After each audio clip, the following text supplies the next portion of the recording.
Okay, I think that we ought to get going.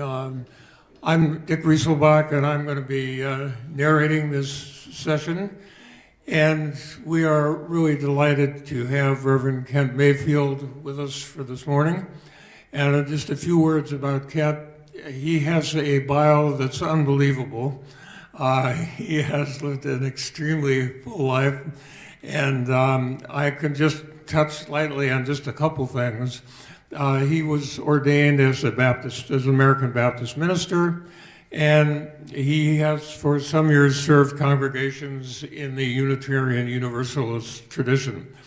At the First Unitarian Society of Madison, where he was executive minister and church administrator prior to his retirement in 2000, he focused on the development of Connections, a congregation-wide effort to combine membership growth with spiritual development. And as part of the leadership team of the society, the congregation grew from 750 members to nearly 2,500, then the largest Unitarian Universalist church in North America. Kent is involved in an enormous number of things, including as a breeder of Egyptian Arabian horses. We're really delighted that he's with us here today. He basically developed a symposium in Milwaukee at St. John's on the Lake last week, which was just outstanding. And I hope that we will glean some of the wisdom from that symposium in his talk today. Kent is a resident at St. John's on the Lake, which is, I think, kind of the icon of continuing care retirement communities in Wisconsin. And I think that it's very likely that they will be pursuing the type of thing that we're attempting to do here in terms of our Capital Lakes Senior Healthcare Initiative. So without further verbiage here, I would like to introduce Kent. He is going to be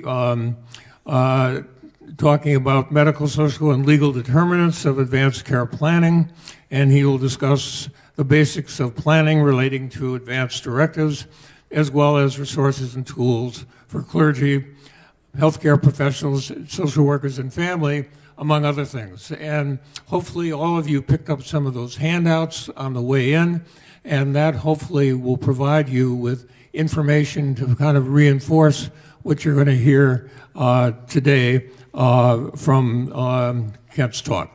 Kent?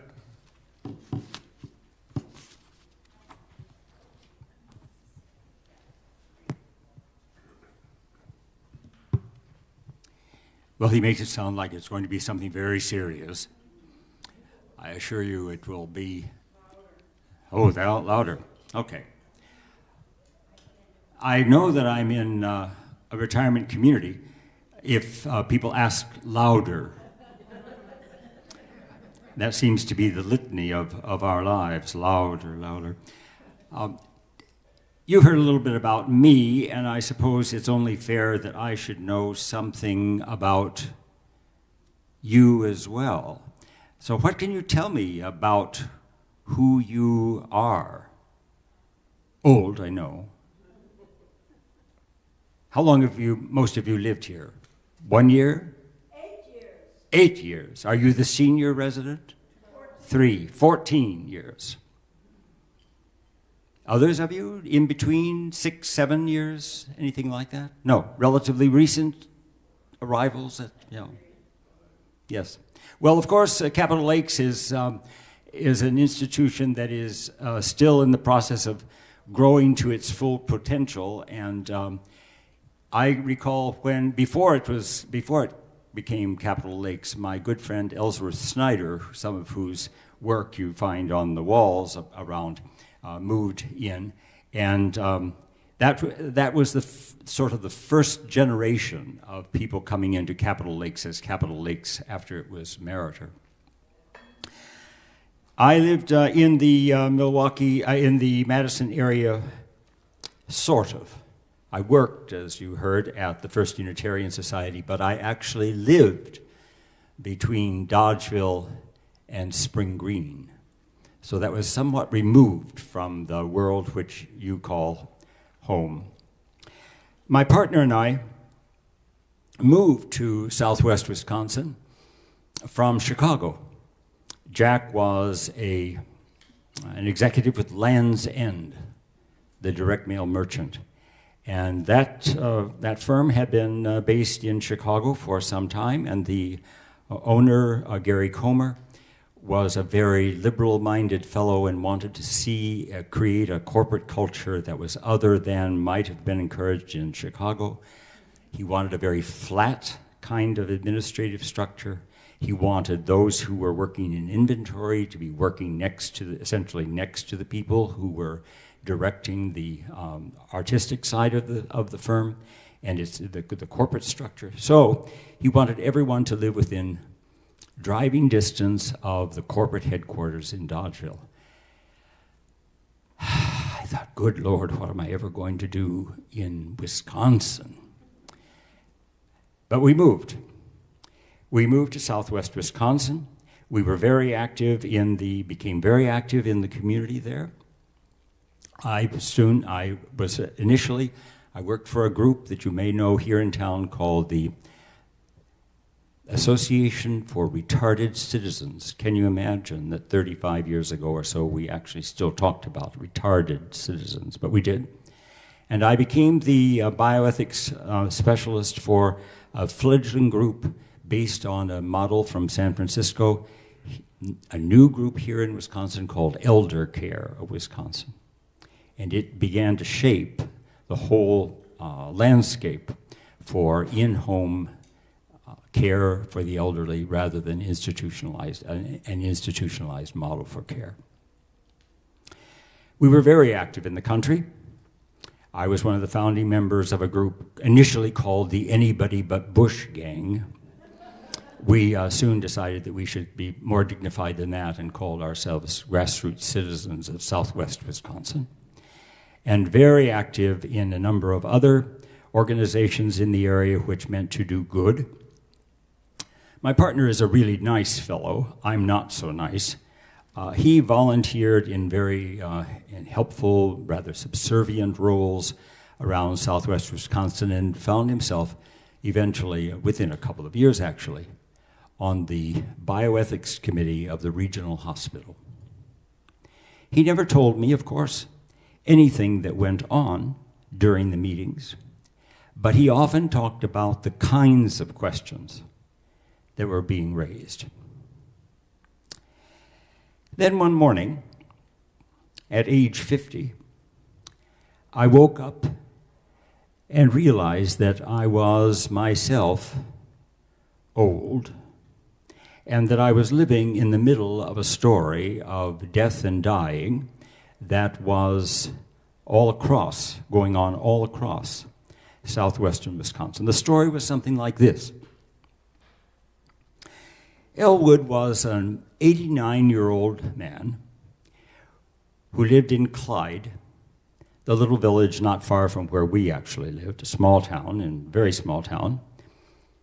He was a widower, frail, but not uncommonly so, living alone with his cat Matilda and one daughter who occasionally stopped by for a bologna sandwich. Then one day, as he went out to meet the postman, sandwich in hand, he was apparently startled by something, maybe a raccoon or a honking horn, something, and a bite got caught in his throat. He choked, coughed, fell down the porch steps. The postman saw him fall, tried to help, ran next door to a neighbor who called the police. They came quickly, but without an ambulance. Long story short, cardiac arrest, CPR, resuscitated, off to the hospital with crushed ribs from the CPR, punctured lungs, on a ventilator for several days, with increasingly intractable systems and overall declining condition. Not a good picture. Then, somehow, Elwood slipped from his bed at night and broke a hip. What to do? A son, lawyer living in Cincinnati, insisted that the hip be mended at the regional hospital. A daughter in Tucson thought he should be transported to Madison for a hip replacement. The daughter living in Darlington said, just let him be as he is. He would never want to go through this kind of ordeal. Painfully, they fell from disagreement to nattering at each other, then full battle royal. The man's health declined. With increased sedation, he slipped into a coma, unable to speak, no plan in place for what should happen to him, no one designated to speak for him.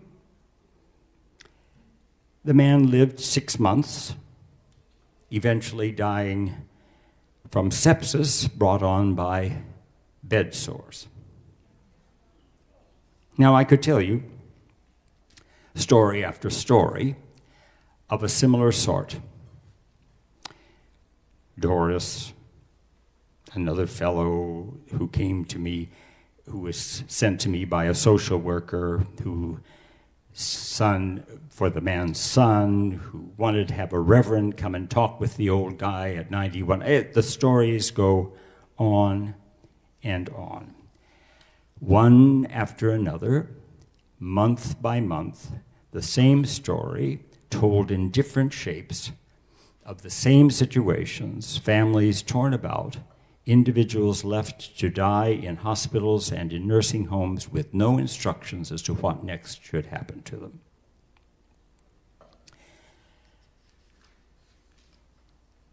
In today's world, elderly persons or their families must choose, for example, between dialysis and death or feeding tube and death, and those can be very simple choices. Perhaps when one is 40 and critically ill, they can be agonizing. For families where you happen to be 80 and your bad days outnumber the good days 2-to-1. It's not hard to identify some of those cases in the hospital.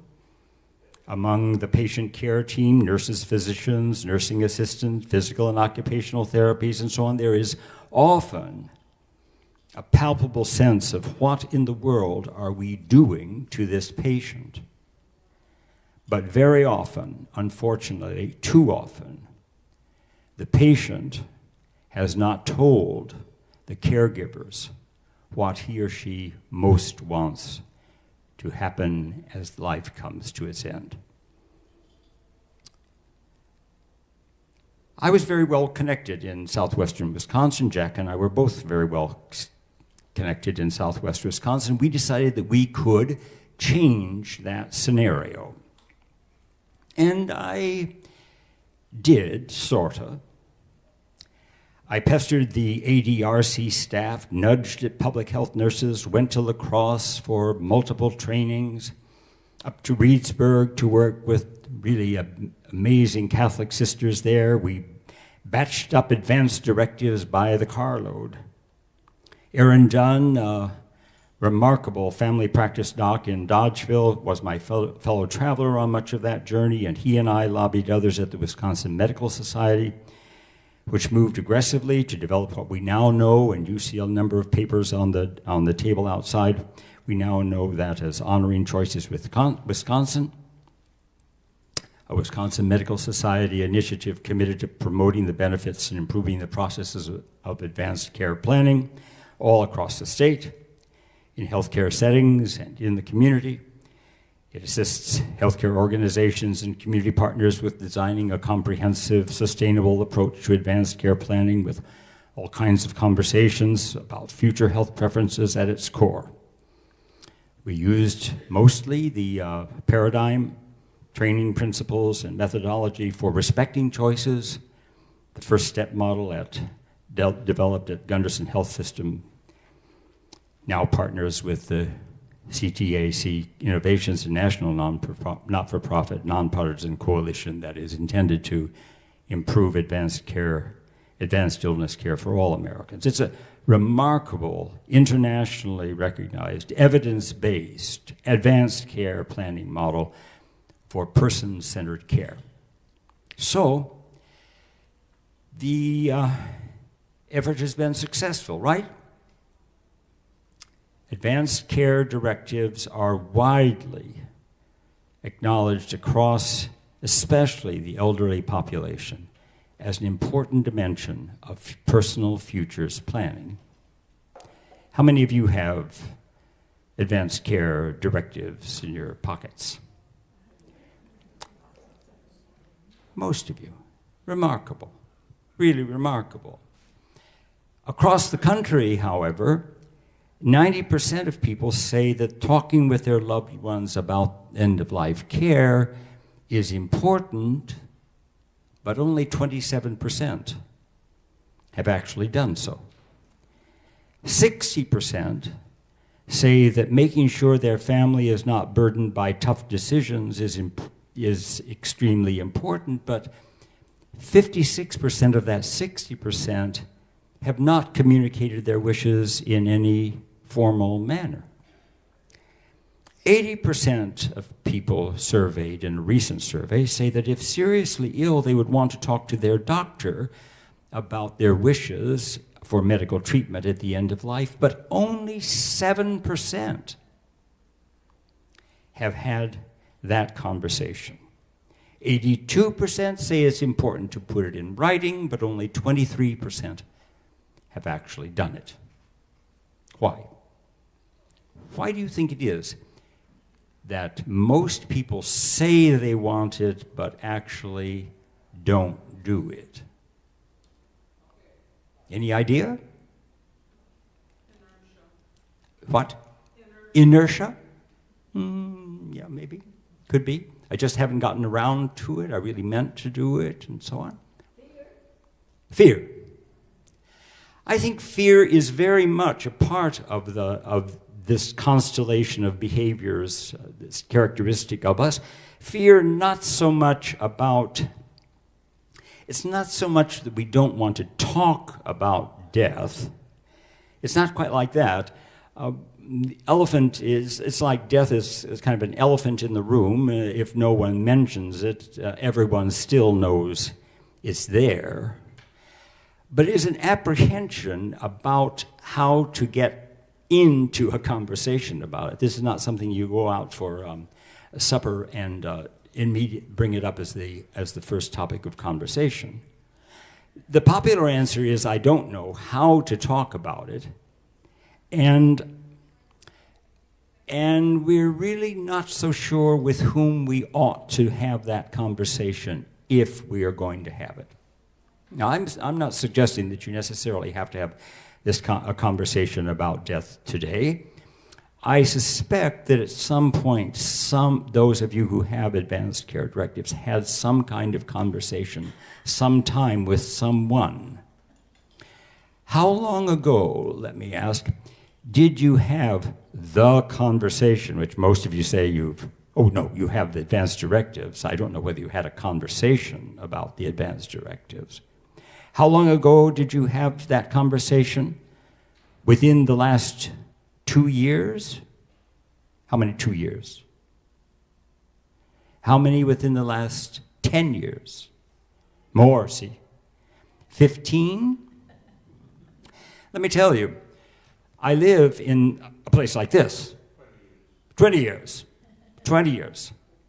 Well, we'll get to you eventually. Now, you don't have to have the conversation today, but if you have not had the conversation rather recently, the world that you made the decision in is now past. You're not the person that you were. Well, here's some painful news. I'm a great advocate of advanced care planning. I spend a great deal of my time talking about the importance of advanced care planning. But here's the painful news. Increasing levels of advanced directive completions have not effectively changed, reduced the levels of distress at the end of life. Why? Why isn't the effort working the way we thought it would? Well, in my experience, admittedly not all that long, only around 30 years of doing this, but in my experience, here are some of the reasons and some of the cautions that I would bring to you as people who are intelligent, well-traveled, well-educated, and if you're living at Capitol Lakes, well-heeled, that compromise the likelihood of your decision-making having the impact at the end of life that you most want. First, the document is not the outcome. That sheet of paper that you've checked, you don't want this, you do want that, you don't want this, that does not itself produce the effect. It's not magic. It doesn't create magic. It's not silver bullet. The document is, as I've sort of suggested to you earlier, fixed in time. It's prepared at one time, in one situation, by one set of players, themselves acting at one time in their lives, and then used at another time entirely. It's often prepared over a very short period of time. How long did you take to put together your advance directives? How many of you, I guess I should ask first, how many of you had your advance directive prepared in the presence of your attorney with responsibility largely for your finances? Well, that's surprising. The greatest percentage of people our ages, and I'm your age, I'm coming 80, had their advance directives prepared in the presence of their attorney, whose major responsibility was to to manage their wealth, and to protect that wealth against unnecessary erosion. Most of us prepared our advance directives in a very short period of time, in the presence of someone who is no longer around us. Short period of time, not talked about over a couple of weeks, come back, talk about it again, go back, think about it some more, come back together again. No. Typically, we check the marks, make the marks with very little reflection, very little critical thinking, very little input from anyone other than ourselves and whomever happens to be the person designated we've chosen to talk with this about. And the fact of the matter is that self-initiated, self-managed planning by people of our ages and considerably younger is simply not reliable. The document is too reliant on too few people. Power of attorney assignments are often ill-informed and run counter to the communal character of situational decision-making. What am I saying about that? And I'll talk about this a little later, my power of attorney, my healthcare power of attorney is, who might you guess would be my healthcare power of attorney? Who's your healthcare power of attorney? Your spouse? Spouse? Okay? How close in age to you is your spouse? 3 to 5 years, 10 years maybe, okay? Really the same demographic cadre. Poor choice. Child. Lots of children. How many of your children live now where they lived when you filled out the advance directive? See? Half of you, maybe. Half of you. And those children may very well not live where they live now at a point in the near future. This is a highly mobile society. So the person on whom you are relying for healthcare decision-making at a point of crisis is likely not to be the person who is readily accessible to you or to anyone else dealing with your conditions. So the fact is that in too many cases, the person whom the document serves is essentially alone. Alone, often, when the document is created, there's another person there. But there are not the players in the person's life involved in the conversation. It's a conversation between you and an attorney or a social worker or a friend, sometimes a doctor. There may be 2 people involved in this conversation, maybe 3, but as a matter of fact, the constellation of social support that pertains to the situation very, very limited. Alone, then, even more alone, when it is activated. Often the activation of the advance directive at a point of crisis, critical decision-making, is not in the physical presence, made in the physical presence of the healthcare power of attorney. The persons present when the document is developed are often not in the picture at the bedside when it is activated, not the doctor, not the social worker, not the power of it, not the person who holds healthcare power of attorney. And I can give you examples from St. John's on the Lake, which is very much the same situation over the last several months. Often, too often, the document cannot even be found. Where is the advance directive? Do you know where your advance directive is? Some do, but many do not. It's in a file someplace. You've fallen ill.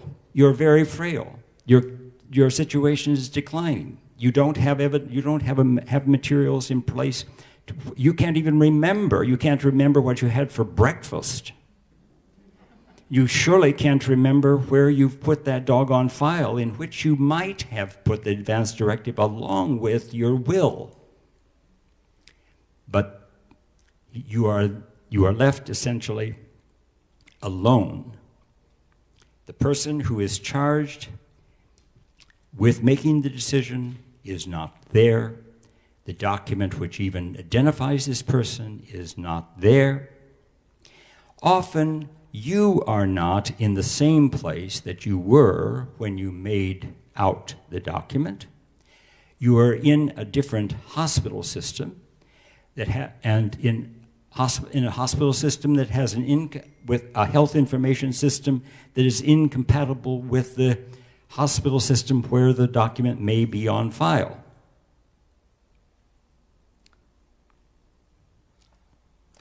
Furthermore, your health status is a very rapidly changing situation, and the situations which now prevail in your life are not the situations that prevailed in your life at the point at which you wrote out the advance directive. The other big elephant in the room is dementia.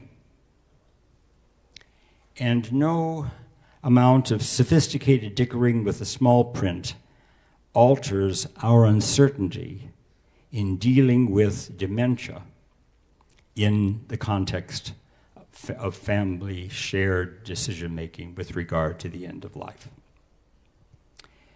And family. The question of family of origin versus family of choice is increasingly significant.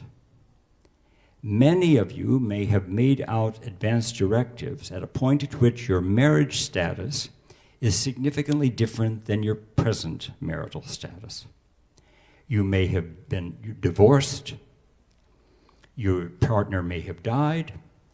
Often those trigger points are not included in the have not altered the advance directive at all.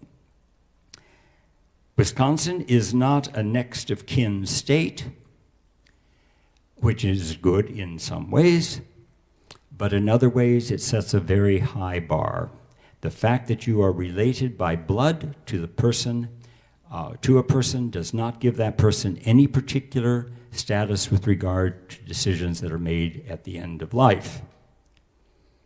This is particularly important in situations where the players happen to be LGBTQ, or situations in which the prevailing conditions, societal conditions of the person have changed drastically since the point at which the document was initiated.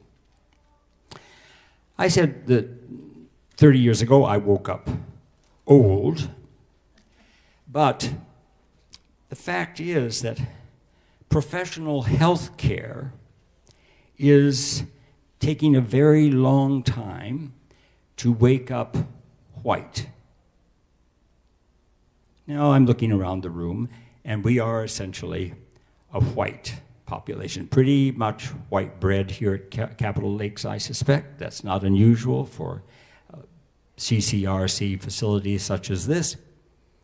But it is a very significant issue when it comes to end-of-life planning more generally. I don't need to go into it particularly for this group, but death and dying has been and continues to be a fundamentally different experience for people of color, especially African Americans, over the last century than it has been for whites. And that experience is all too often marked by poverty, unstable, overly incarcerated families, inadequate health care, and violence, which changes the whole perspective that one has on suffering, care, and mourning. Plus, many people of color and people of low income and lower education are essentially distrustful of traditional health care planning, and for good reason. I have my brother-in-law is Mexican, and he's a very well-to-do fellow. He works has been immensely successful in selling high-end medical equipment to large hospital systems and the like. He is Mexican, and he will have nothing to do with anything which gives anyone in the medical professions control in any way over his life. And his belief is that the execution of an advance directive is that kind of document meant to intrude upon his personal decision-making at a late point in his life. It puts the control of his life further under the control of the professional medical cadre, when, as a matter in his culture, that decision should be made by the family at the point of need, not in advance, and certainly not in the presence of the medical establishment. Generally, the people that we most would expect to play significant roles, another issue, the people that we might generally assume would play significant roles in the preparation of plans for the ends of our lives, notably clergy, chaplains in hospitals, social workers, perhaps doctors, are increasingly separated from the process of decision-making and are reluctant to participate in it. We'll be talking perhaps a little later about the difficulty that we have sometimes in persuading doctors to participate in it. And certainly clergy are among those who are most reluctant because they are significantly underprepared for dealing with matters of life and death, and they are keenly aware that the traditional theological premises on the basis of which they have built their own congregational status are now being challenged significantly by science. A very high negative association prevails among many, many people younger than you with regard to the signing of any documents that might later have an impact on the care that they received. I'll tell you that one of the most impressive things to me recently has been the degree to which those people with whom I am working in terms of preparing end-of-life documents of any sort, and there are, by the way, a number of different forms that can be used. They were not limited necessarily to those set forth by Honoring Choices or any similar sort of organization. But they have come from conversations in which the topic was not explicitly, what do you want to happen to you physically at the end of life? They've been questions that arise more from the point of view of, how do I want to live out the rest of my days, not how do I want to end them. I was working with an African-American family a few months back, referred to me by a nurse practitioner at St. John's on the Lake, an African-American woman. She wanted me to talk with her father about end-of-life planning. I was glad enough to do it. I went and agreed that we would meet at a wonderful little coffee shop called Coffee Makes You Black. I go there rather often. It hasn't had that effect on me, but it's a wonderful place of gathering in the African-American community. And I thought we would start to use a basic set of questions about thinking of what was really important at the end of life and how he wanted to move, assure that he would end his life in the kind of situation that he found most like what he would think he might want whenever that happened. And so I said, Ben, can you tell me something about the person who has meant the most to you through life? And he said, no one ever cared for me like Jesus. He didn't say my Aunt Emma. He didn't say my cousin Joe.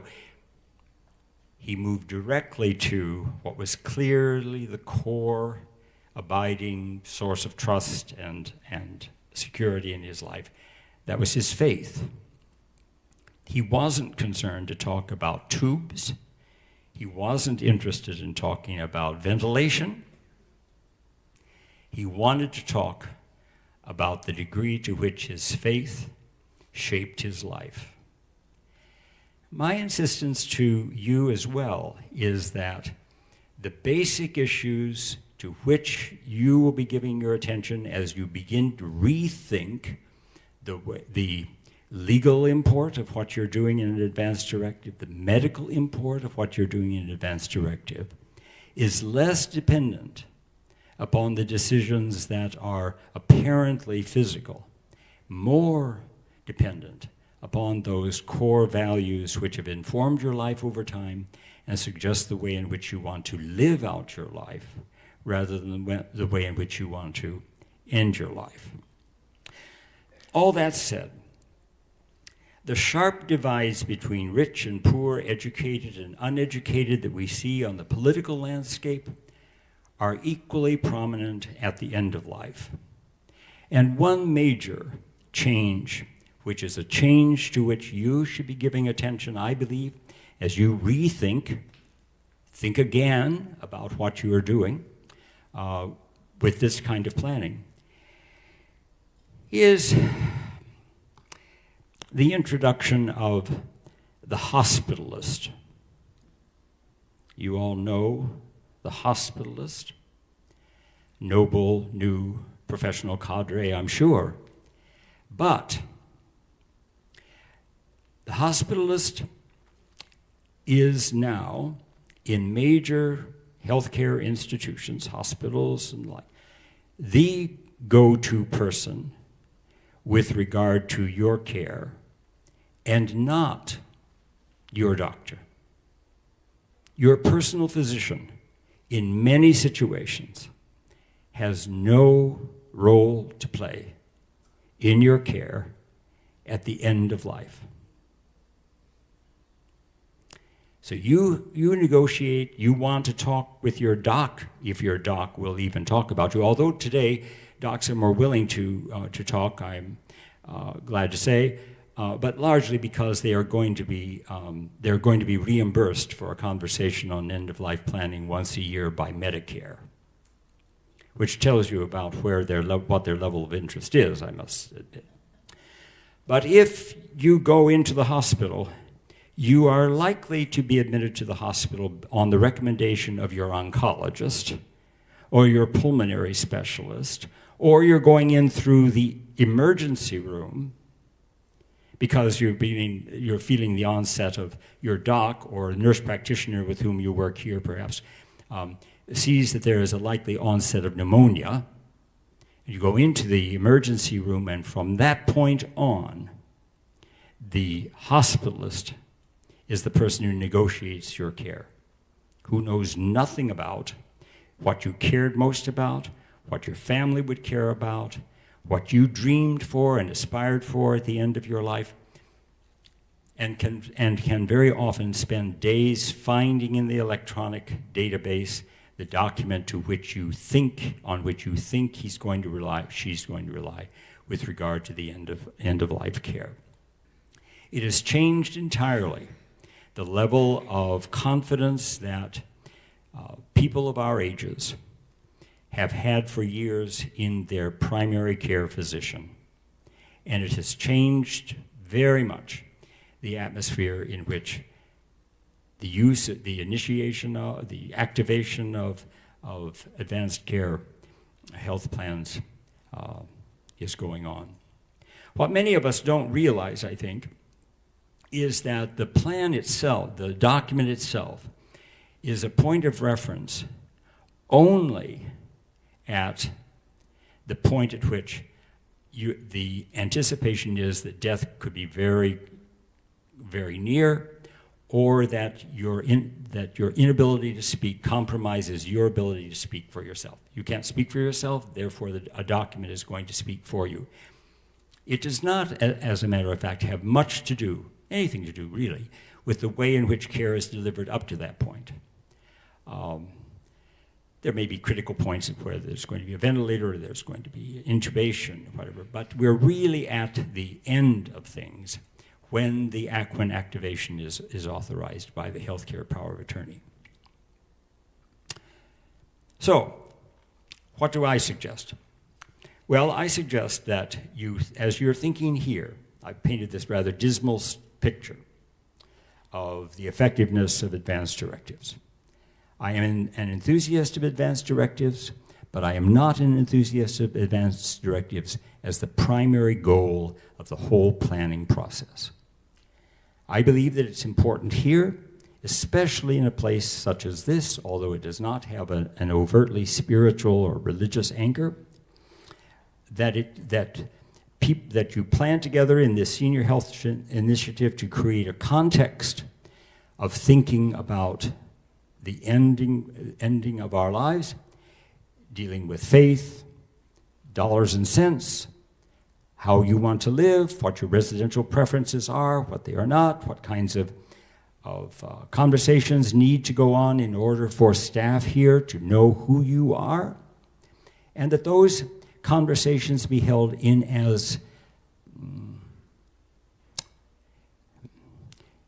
the least professionally compromised context possible. I understand that we are in a situation in which more and more of our personal responsibility we can assign to someone who is being paid to do it on our behalf.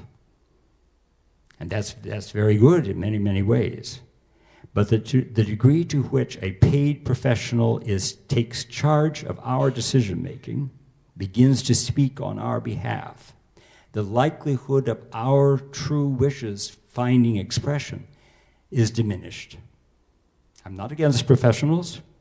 I like docs, love nurses from time to time, like social workers, like chaplains, but the responsibility is mine and my family's, not a person paid to facilitate the process.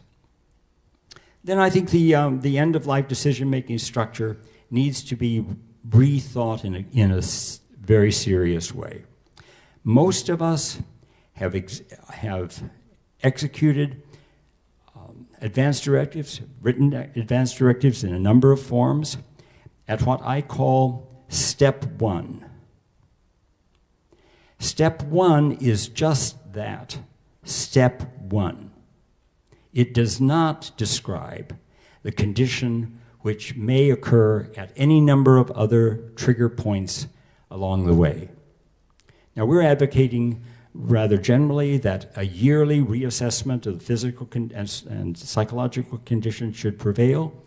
That does not that's now reimbursable through Medicare, but within a community such as this, it takes some active intervention of a group such as your own senior, what are you calling it, senior care initiatives here, to activate the planning process at a number of what we might call threshold points. Marital status changes, diagnosis is introduced, family members move to another location, changes of doctors.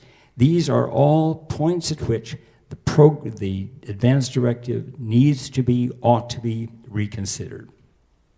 At least there ought to be major mid-course reconstructions of the document at any time that your physical or psychological condition is altered. You get a diagnosis. You're not the same person that you thought you were yesterday. Today, you may look at things in a very different way than you did before. I've been with many people, who made clear decisions with regard to non-intervention, who at the point at which they received a major diagnosis made intervening decisions which were clearly designed to intervene. They weren't saying do everything, but they were step by step saying do this, do this, do this, and the path of decision-making was clearly moving not to being non-interventionist, but to making decisions that were do whatever you can in order for me to regain some sense of control over my life. And then the question of final choices is a different question, often a different question entirely. My other recommendation is that instead of this being wherever two or three are gathered together, decisions can be made, that you build a team of support, that you build a circle of support in three different sorts probably. A circle of intimacy, those people who know you best, who are likely to be around you for the longest period of time, who share your values, understand what you're about, understand how quirky you can be, and how to what degree they can depend upon the decisions that you make. The second circle is that which I call the circle of participation.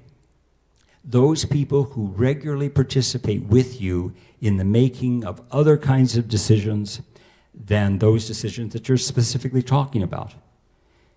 People that you talk about where you're going to buy your next washer. Well, I guess you don't buy washers here at Capitol Lakes. They're already installed in your apartments. Who are the people that help you make decisions about the purchase of your car, or the decision not to have a car, not to drive anymore? That's a different circle of people. Perhaps you're not your most intimate friends, but they are the people that know who the garage man is that you trust.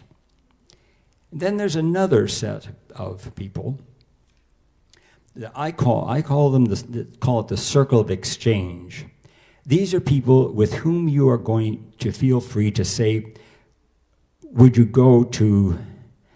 could you pick up groceries for me? I have a prescription, and I don't feel like going over to get it. Could you pick it up? These are people who play significant roles in the whole shared decision-making constellation, those with whom you're most intimate, those who participate with you in making concrete decisions, and those who share an exchange of services in order to make your lives and their lives happier. There are a number of ways in which this can work out, and they are not ways that specifically reference the documents that you eventually fill out with regard to the health care at the end of life. But they can be very critical in shaping the context for that decision making. Many of us, as we age, are become less well skilled in being personal advocates. We quiet down. We may be as cantankerous as hell in some situations, but as we age, we become more reticent. We begin to obey their mother's voices more than we had to when we were active in professional life, and we are very poor advocates for ourselves. My suggestion is to find someone, not your healthcare power of attorney particularly, but someone whom you trust to advocate for you in difficult times. That may also be a kind of collective advocacy, and it's a role which groups such as your Senior Health Initiatives program may wish to play. The other context in which I'd encourage you to give some thought is that for many of us, moving into CCRC environments, over time, many of those collective, communal, dare I say, ritual structures with which we were associated over a long period of time diminish. We're less mobile, we're less energetic, so we don't run over to First Congregational or to First Unitarian Society or whatever for church every Sunday morning. We may have some service of some sort here, I don't know. And we're no longer involved in the Alumni Association quite as much as we were before. Those kinds of social affiliations diminish. We recreate some of them here, but very often the institution itself is not intent on developing those natural occurring social connections that give us a sense of stability, provide us an opportunity to build trust, and in general, give our lives some kind of ritual continuity. Many of us, as a matter of fact, absent that situation, that set of conditions, will, as a matter of fact, die alone. And unless we've constructed then that framing, that reframing of our lives in a more ritual way, a more spiritual way, whether it's articulated that or not, we will find ourselves in the hands of people whom we do not know and with whom we have very little in common. I believe that the bottom line of all of this discussion is a reassessment of the way in which we think ahead to the end of life, not necessarily for re-examination and reconstruction of our life for some noble psychological integrative purpose, not necessarily for wisdom or serenity, but for the maintenance of a persistent self when the internal and external realities of life are undermining our sense of dignity. And that's an inner task to which we need to be giving attention at the same time as we're preparing external documents such as advanced care directives. I've talked too long, but I hope that there will be some questions to which I can give responses, and I invite you to bring those forth. We're going to have a panel soon. May they ask questions directly now, or would you prefer? Okay, fine.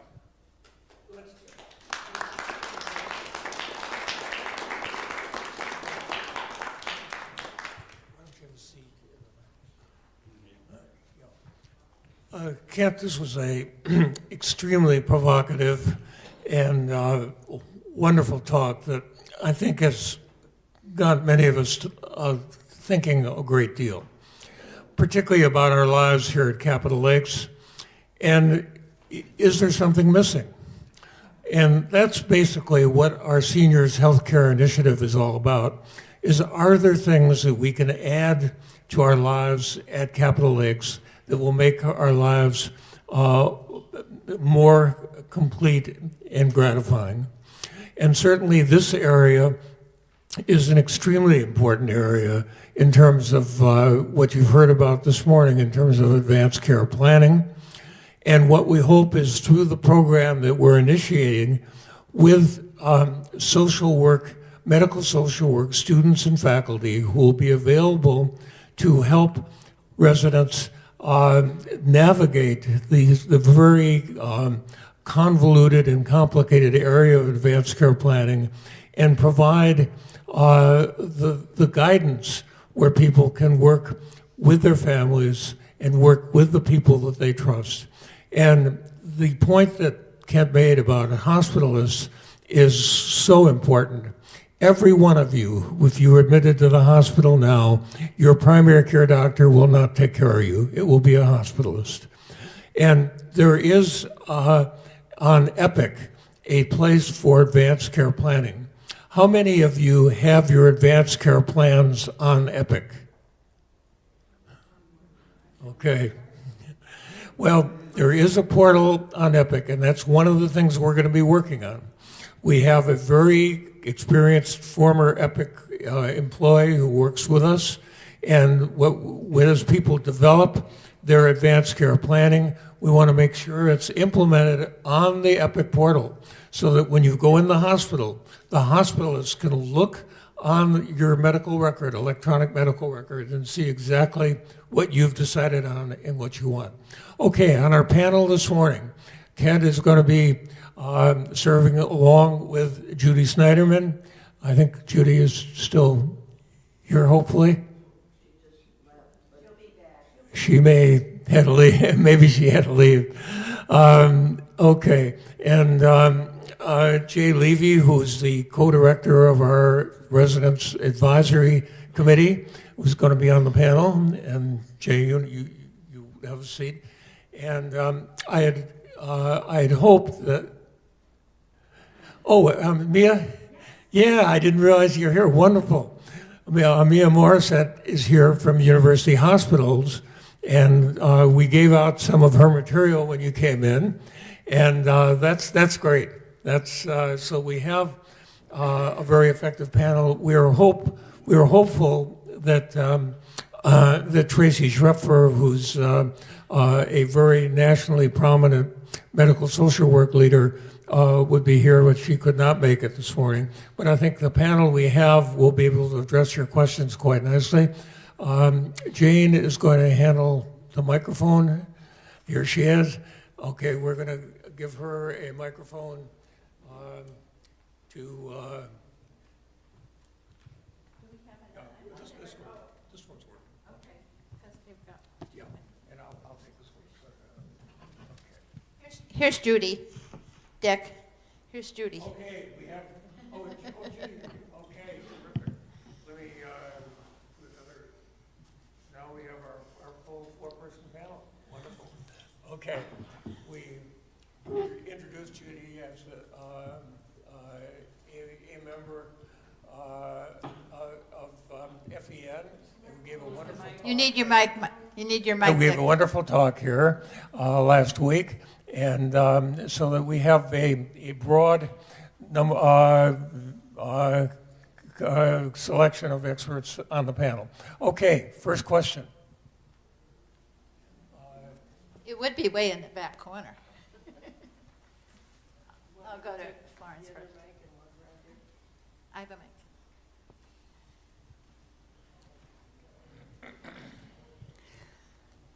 Okay, this is the first time I'm hearing about filing your power of attorney, anyway, end-of-life decisions with Epic.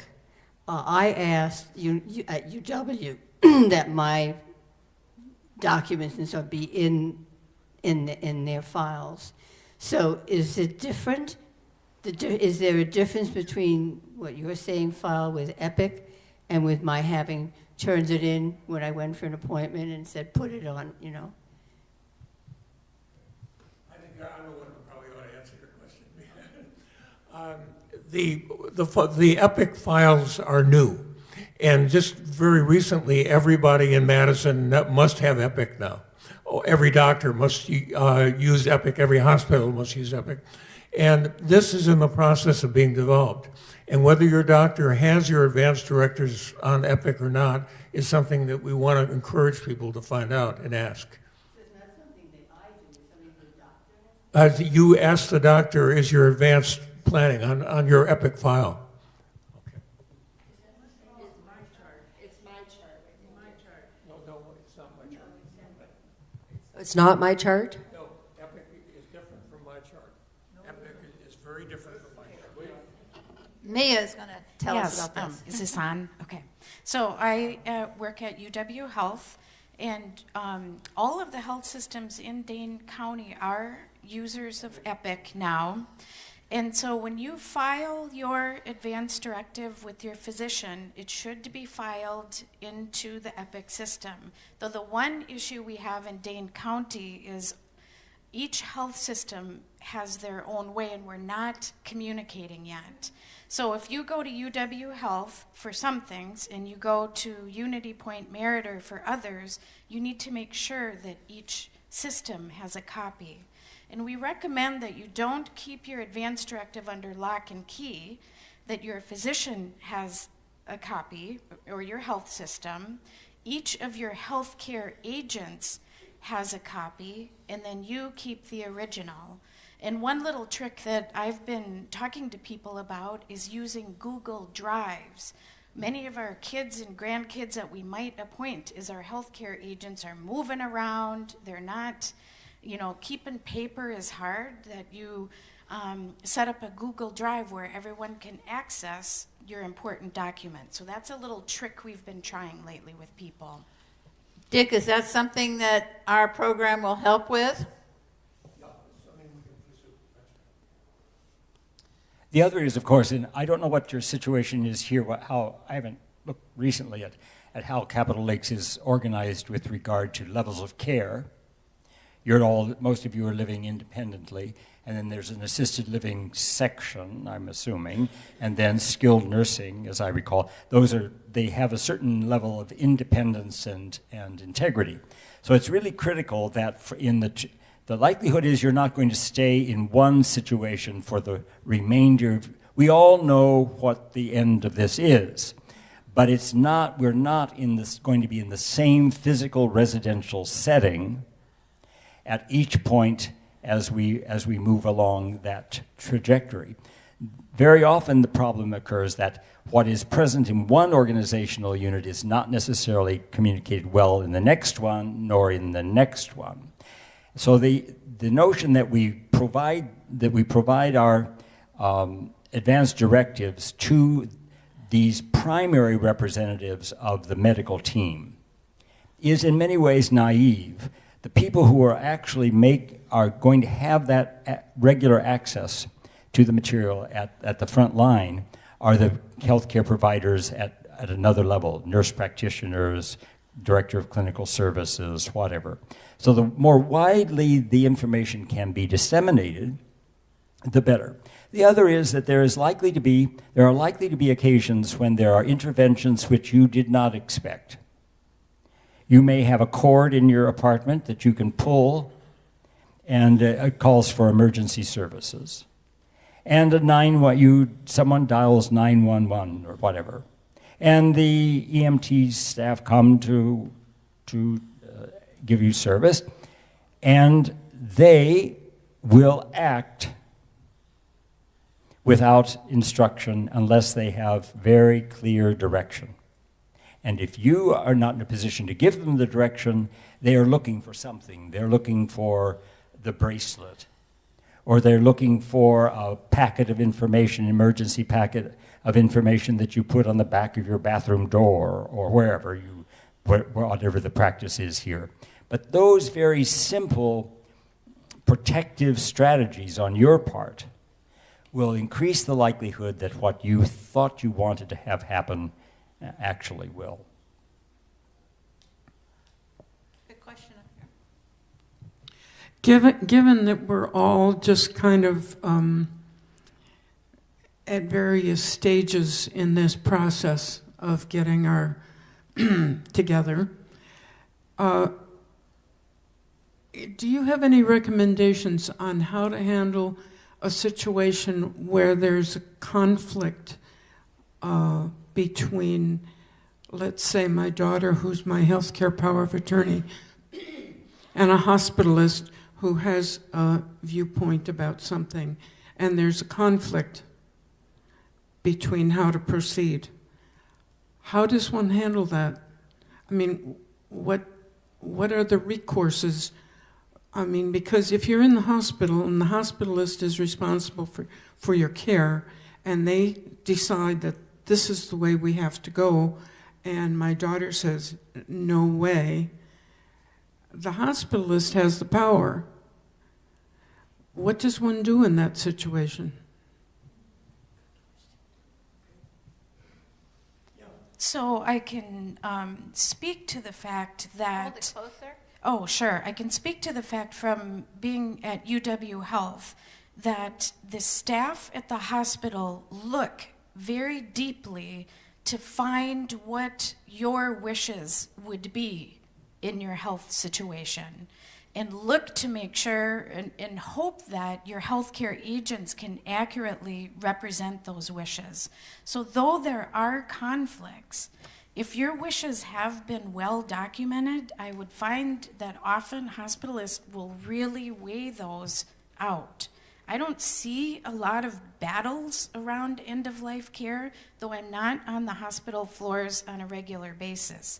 I see providers and hospitalists looking for what you've stated your wishes are, and they look for conversations that you've had with your primary health care provider about these topics. So some good kind of suggestions to foster good communication with your primary provider and the hospital is to ask your primary provider, Doc, I'm 75 years old. How do you think my end of life will play out? What are the complications you think I might experience based on my current health? And start those very rich conversations so that you can understand what decisions may come up because of your CHF, your COPD, different health conditions you may have. That's backing these conversations farther upstream and practicing what those outcomes might be like, and talking to your providers and your family about those scenarios. Yes, what you're talking about, I think, is what we're hearing here, of course, is the provider talking with the hospitalist or with the specialist and so on. I think the scenario you were describing is one in which the person who has your healthcare power of attorney represents a position, a valued position, other than that represented by the medical staff at whatever level they happen to be represented. That's a very difficult thing. I think we're asking those holding healthcare power of attorney, often people who were not asked to take this on, to make decisions that are consistent with those values which we may not have described very carefully. So these people are placed in very difficult positions, especially if they are placed in the position of thinking that they are speaking only on their own behalf, because the conversation has been so narrow. You may have talked to your daughter, but your daughter is talking to her brother, and to her family member. These decisions are not being made really on the basis of your healthcare power of attorney and the doc. They're being made by the healthcare power of attorney within the context of a much broader social network. And absent that kind of conversation, the power of attorney, the person holding power of attorney, is in an unenviable position over against. They're speaking for values and experience and memory and aspirations and dreams that are not likely to be realized in any scenario. But they're speaking of those over against a kind of savvy, caring, yes, expression of expertise. These are almost two dominions of experience that are not easily brought to resolution unless the holder of the healthcare power of attorney has a great conviction that he or she speaks not only for herself but for that whole network of friends and family and so on who have added meaning to your life throughout the duration of your life. It's the ongoing, broader, comprehensive, in-depth, rich discussion that makes it possible for the healthcare power of attorney to be exercised in a principled and a compassionate and meaningful way. Yeah, I agree with that, and I understand the conflict within the family, the other siblings.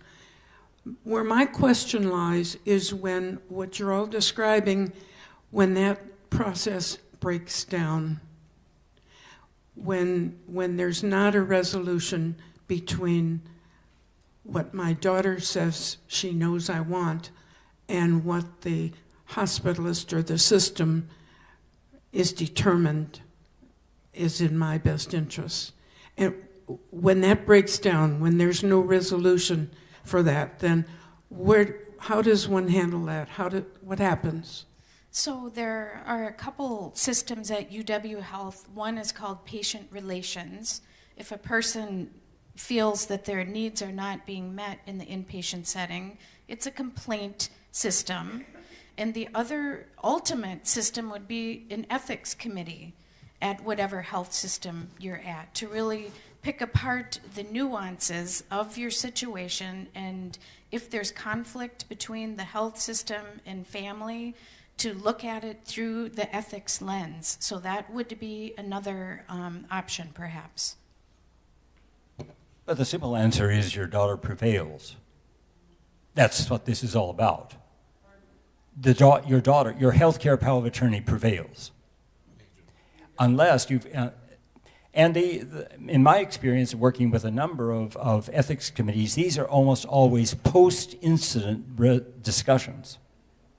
They're not actively, while you're not able to speak for yourself, you're at the point of a radical intervention that is moving toward the end of your life.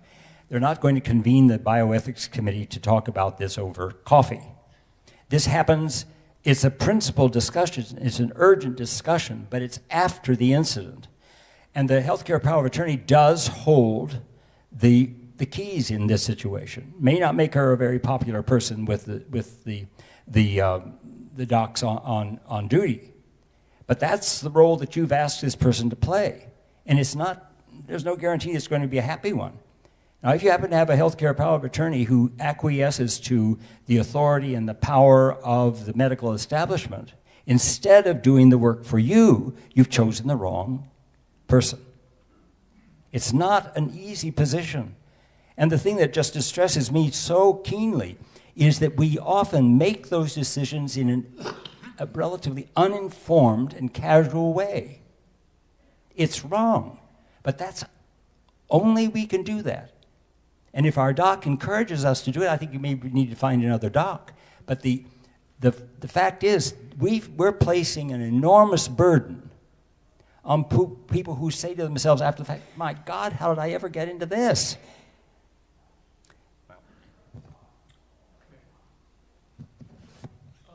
Yeah, if I remember the statutory healthcare power of attorney form correctly, once it's all signed and witnessed and notarized if need be, It doesn't take effect until the person signing it has been declared incompetent. Is that correct? I'm almost sure. Two physicians, or a physician and a psychologist. So the legal terminology is incapacitated. Incapacitated, yeah. Incompetence can only be adjudicated. Incapacitated. Yeah, so incapacitated, and you're correct. It takes a physician and a psychologist, or two physicians, Yes. to evaluate you personally Right. and state that you do not have capacity. Okay, here's the question, hypothetical question. I have a healthcare power of attorney, and I'm still unincapacitated, if that's the word I'm looking for. I think I'm able to make my own healthcare decisions. Overnight, I have let's say a stroke, and I'm taken to the hospital. My healthcare power of attorney and my agent, what power does my agent have in that I have not been declared to be incapacitated? So there are those gaps that happen, but the hospital would work quickly to deem incapacity so that your healthcare agent could take over. So it happens fairly quickly. The beautiful thing about that, though, is you may have had an episode of incapacity and you recover. It only takes one physician to decertify you, because the burden of proof is always greater to remove rights than give them back. And so people do have episodes where they're incapacitated, and then that is withdrawn and they begin able to make their own healthcare decisions again. It's a great question. Okay, thank you, Mia. Judy, I wonder if you could briefly let us know, tell us a little bit about the Final Exit Network. And Judy gave a wonderful talk here last week, which was very well received, and we have distributed her work list, her chart, which I think is excellent and is something that I think all of you want to look at carefully. But if you want to say a few words about what. Okay. Final Exit Network, I know many of you know what it is and what it stands for. I am on the board, and we believe that mentally competent adults who are suffering have the right to end their life. And we see a lot of people with neurological diseases, ALS, cancer, diseases that are not going to end their life within 6 months. So they can't go to hospice, and often they're suffering. They can't get enough pain medication, and the quality of their life is very poor. These are people that we will give information on how to end their life. We do have a medical evaluation committee that decides if this person is acceptable. Intractable pain, a disease that will ultimately end your life, or for people who are older, a constellation of things that make your life quality poor. For example, you might have arthritis, you might have macular degeneration, you might have other things, and your quality of life is very poor. We will accept those patients. Also, dementia. This is a problem that is just occurring more and more as we live longer and longer. And we do accept patients, people with dementia, provided they can follow our instructions. Everything we do is legal. We only provide information, even though we have had 3 court cases where we've been accused of assisting a suicide. So if you know people who are just suffering terribly, please give them one of my brochures that are out on the table. I know a lot of you have them. And if you believe that having a dignified death is a good cause, please join with us. Again, it's finalexitnetwork.org, and you can read all about us. Judith mentioned the problem of dementia, and there was a recent article in the New York Times that delineated the problem very, very well, and in fact provided an advance directive which declares this is what I would like to have happen were I to develop mild dementia, moderate dementia, severe dementia. So that is probably something that ought to be looked into in addition to the usual traditional advance directives. The question has arisen, however, as to how easily those altered statements can be incorporated in the fuller document without compromising the integrity of the original document. So this is one of the cases where a number of people are finding that the use of an attorney is helpful, because if the document itself is deemed to lack internal integrity, then you have a problem on a number of fronts. And there are a number of statements dealing with questions of dementia that are phrased in rather different ways and subject, therefore, to rather different interpretations. So it's going to be an ongoing kind of discussion, I'm sure. Well, let me add something. Jay, could you hold that up for a minute, please? No, yeah. I think this form, which is available out on the table, handles dementia as well, because it says if I am not going to be able to return to my original health, if I can't recognize people, then it's a list of treatments that you don't want. So that's not a legal document, but it's a great help in helping physicians and your agent know what you want. I was just wondering, because I'm sure other people may be in the same circumstances I am, or maybe they're more fortunate and their health is not as variously compromised as mine is. But I have more than one doctor. The two most important, though, are my cardiologist and my primary care. The cardiologist is the one who convinced me to get the DNR bracelet when I reached a really bad stage. So would you say that they would they would look at the records, and I am on my chart, so I know everything is there. Unfortunately not far back enough, because I moved here 11 years ago. So would there be opportunity for them to speak to the cardiologist, or to look up the notes for the cardiologist as well, or would it be only the primary care?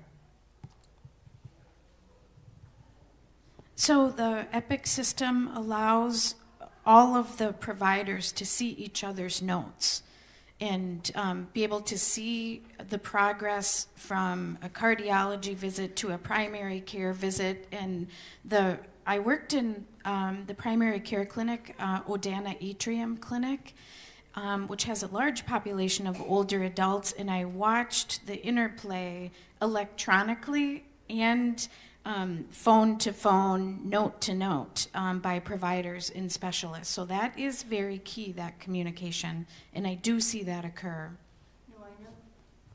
No, I know that. I mean, I watched the doctor go to the computer and say, well, let's see what so-and-so says. So I know that occurs. Yeah. But I'm talking about if I'm in the hospital and the hospitalist is in charge. You said that they will look at what your primary care doctor says, but will they see, other doctors' opinion, particularly like the cardiologist? They would, and they would be looking for that information. Just a word. As a nephrologist, I took care of a lot of patients on the intensive care unit, and was very much exposed to this conflict between the primary care physician and the subspecialist, which I think you relate to. This is an ongoing conflict in medical care now. The developing concept that in this century is developing is team care. And team care will be very important, but we feel that team care, there should be a quarterback who's involved in team care, and that's often the person who is carrying out the procedures, which would be like the cardiologist. But there's a coach who should be sending signals to the quarterback. And we feel, and I think that I can speak for the American College of Physicians and many other professional societies, we feel that that coach should be the primary care physician. And that's why we feel it's so important that you have a strong relationship with your primary care physician. Now, in the past, in my past comments with this group, I pointed out that at our age, it is very, I think, very important for your primary care physician to at least be sophisticated in geriatrics, if not be actually a geriatrician or a nurse or a geriatrician nurse professional. And what I think will happen over the years is that we will evolve more and more to the point where your primary care physician will be the coach and will be telling the hospitalist and the subspecialist cardiologist what they feel their relationship with you as their patient dictates. So that's why it's important, I think, to have a good relationship with your primary care physician or geriatrician, and as Kent has pointed out, spend the time to talk with them. And also the beauty of what we're suggesting here with medical social workers is that with a medical social worker helping you to define the issues and to navigate the system, when you do talk to your primary care physician, you're much better educated and in a much better position to focus on what you really want after you have discussed this with a medical social worker in the program here. So that I'm glad that you brought that up. And I should point out that we do have a problem with educating both undergraduate medical students and residents these days in terms of palliative care and what is appropriate. And I can tell you that with medical students, I'm sorry that Pat McBride was not here as part of the panel, but he's going to be a major part of this program. Pat is the former Associate Dean of the University of Wisconsin School of Medicine and Public Health, and he and I both feel that we need to spend much more time talking to medical students about what is appropriate in terms of end-of-life care, in terms of palliative care, and really impressing students and residents on the fact that 20% of Medicare expenditures in this country are for end-of-life care, and a vast majority of people don't want that end-of-life care that they're getting. Okay, further questions?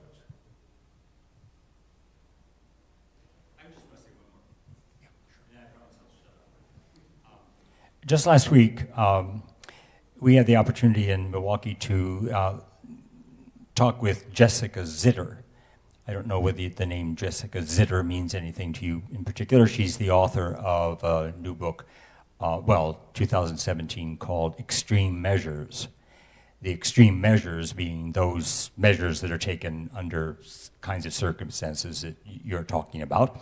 She's become a major national figure with regard to the support of palliative care, and she talks a good deal about the way in which the medical system has created for itself a kind of escalator of continuing care that once you get on it, it's very hard to reverse. And the director of bioethics, Art Dursey, from the Medical College of Wisconsin, was there to introduce her because he said this is really one of the most critical issues that we're facing. That is, we have a culture of a medical health oriented culture that is very much concerned about simplifying and controlling a pathway of care that is enduring, and that it wishes as much as possible to eliminate conditions of uncertainty. If this happens and this happens, we know what the next step is going to be. Well, Jessica Zitter was speaking at St. John's, and the microphones kept going on and off. And she had this exquisite lecture prepared, and oops, there'd be no sound. And people said, can't hear you. She knew they couldn't hear. Well, she went right ahead. She's a trooper. She went right on ahead.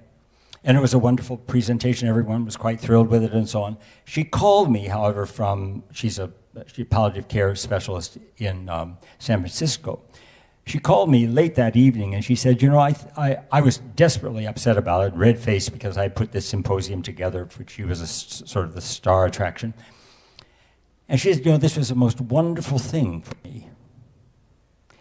I said, I can't imagine. She said, well, I had my lecture all put together. I knew what each step was supposed to be in order to have the impact that I wanted. And the microphones went off. And what was absolutely certain was no longer certain. Now, we can do all sorts of things to clarify our intent and write them down and work with our doctors and so on. But life is not simple.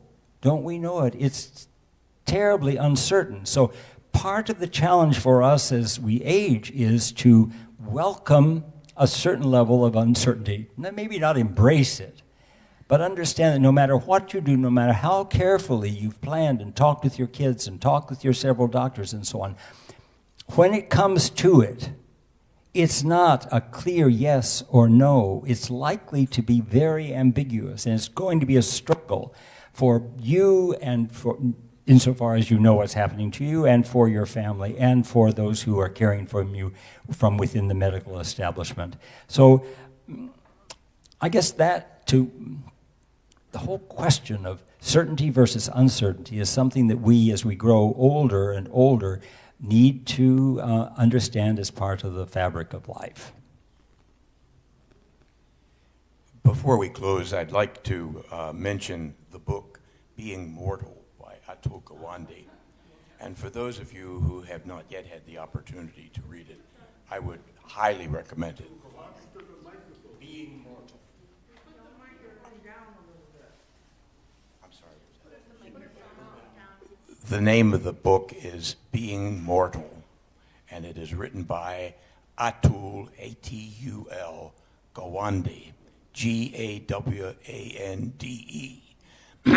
It is a remarkable book, and extraordinarily remarkable when you consider it's written by a surgeon.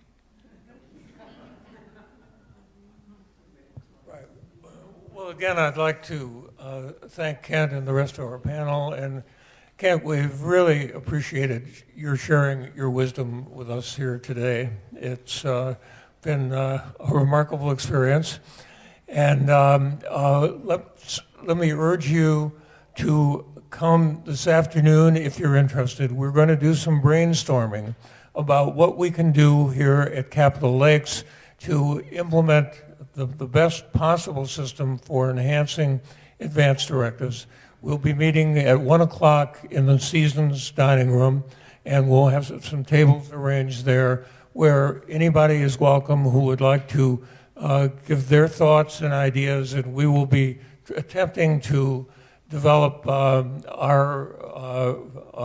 map and guidepost for how we want to proceed in this component of the senior health initiatives at Capitol Lakes. Thank you for being here.